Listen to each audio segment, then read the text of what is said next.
caller once who happened to remember me from the first time that she had called. And a lot of times when you're taking, crisis line calls, you don't ever, hear back from that person, or you don't really know what happened after you hang up the phone. And so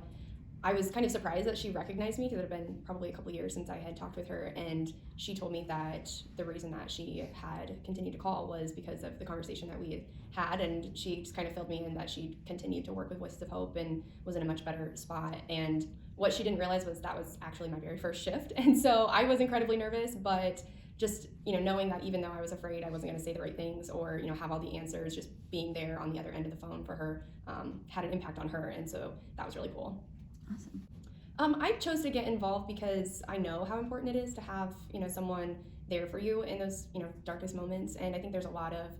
misunderstandings and judgment surrounding issues of domestic violence and sexual assault, and so I really just wanted to play a role in changing that narrative. When I first started as a volunteer, I think I really just wanted to help people find solutions and answers, but as I went through training and being on the crisis line, I have so much more of an appreciation for the brave survivors who pick up the phone and share their stories. So I think being able to practice empathy and support for them is something that has spilled over into all areas of my life, as a parent, an employee, a friend. So that's something that I've really taken away from it. I think my favorite part, honestly, is the staff and the volunteers who genuinely are there and want to help people and make a difference and provide a lot of support for each other as well. I would say just raising awareness, in our communities, not only,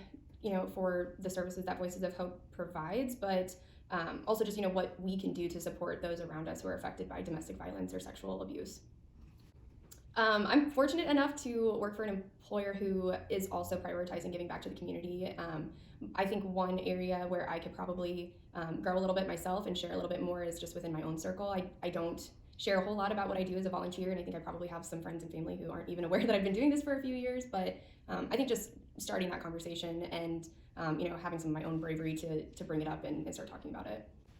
Highlights, I would say, again, the staff and other volunteers, and I just think the ongoing support, throughout training, there's so much that you're, taking in and learning, but then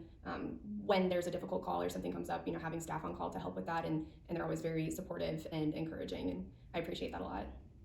I have gained a whole new level of awareness and appreciation for, the organizations that are in our community to provide, resources and support for those who need it.